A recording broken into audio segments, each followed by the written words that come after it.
Hi there guys, and welcome to Dinos Vault once again. And finally the wait is over and I'm checking out the Honda CB Unicorn 160, the most awaited bike of this year. And let's check out what this bike is truly made of, what it has to offer, and does it have what it takes to unsettle the competition. We're going to start out by sorting out the differences between this bike and the 150cc counterpart. Now, length of this bike is shorter by around 50 mm, height is down by 40 mm, wheelbase is shorter by 16 mm, ground clearance is 150 mm for this bike when compared to 179 mm of the regular Unicorn. Weight is 135 kgs compared to 146 kgs of the regular Unicorn, and fuel tank capacity is 12 liters for this bike, whereas for the regular Unicorn, it was 13 liters.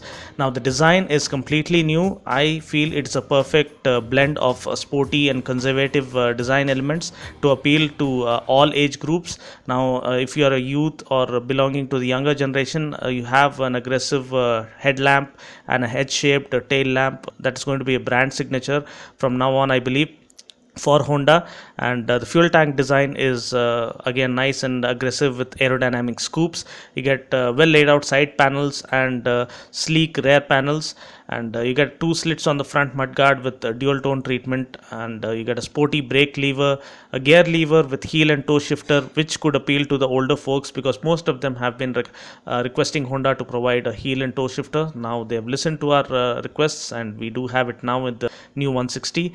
The exhaust looks nice and bulky with a heat plate, and you get a kickstart as well as a self start, but what is really missing is the engine kill switch. Now, as I mentioned again, the design should appeal to both age groups, be it the youth or the older folks. So that is the secret behind this blend of sporty and conservative design concept that has gone into making this bike. Now, it's available in 4 colors: red, black, gray and white. We have 3 colors featuring in this video. I believe the white one looks equally stunning, and what's powering this bike is the 162.7cc engine that puts out 14.5 bhp of peak power at 8000 rpm and 14.61 newton meters of torque at 6000 rpm. It comes mated to a 5-speed gearbox, and tires, you get wider tires with this bike. You get 110 by 80 rear tire, and you also get 17-inch wheels, whereas the Unicorn had a 100 by 90 rear tire and 18-inch wheels. Now it comes with the tubeless tires, whereas the Unicorn came with tube tires. And the mileage claim, there's no particular mileage claim, but you can expect 50 plus for sure with the HET system or Honda Eco technology system. And the riding experience is simply amazing and totally unexpected given its humble and not so bold or aggressive outlook. I can best describe it by saying it is a wolf in a sheep's clothing. The seat cushioning is adequate enough. I mean, it's pretty comfortable. It's not too hard at all. And then when the actual action begins when you slot it into gear and let go of the throttle, because then you see the beastly nature of this motorcycle really come alive. It is fast, it is agile, it is swift, lightweight and easily maneuverable all at the same time. There is loads of torque, the mid-range is nice and meaty, and this allows you to extract phenomenal acceleration within a matter of few seconds.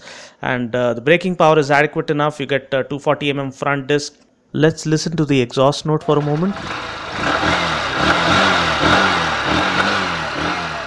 Now that was the exhaust note. It looks pretty refined and slightly more aggressive and sporty than the regular Unicorn. So braking is adequate enough. You get a 240 mm front disc and a 130 mm rear drum. You do have the option of going with a rear disc. It comes with Honda's patented combi brake system. What it basically does, it combines and distributes front and rear braking pressure evenly to reduce braking distance when compared to the conventional braking system. And ride quality is decent enough. The telescopic front suspension and the spring-loaded hydraulic monoshock do a decent job of providing a suspension that is not too hard or not too soft. So the ride quality is adequate enough for Indian riding conditions. The instrument console is completely digital. You get a digital speedo, tachometer, odometer, clock, fuel gauge and a trip meter. Well, that's about it for now, guys. I just hope this video was useful. Until next time, this is Dino saying ciao, take care and God bless.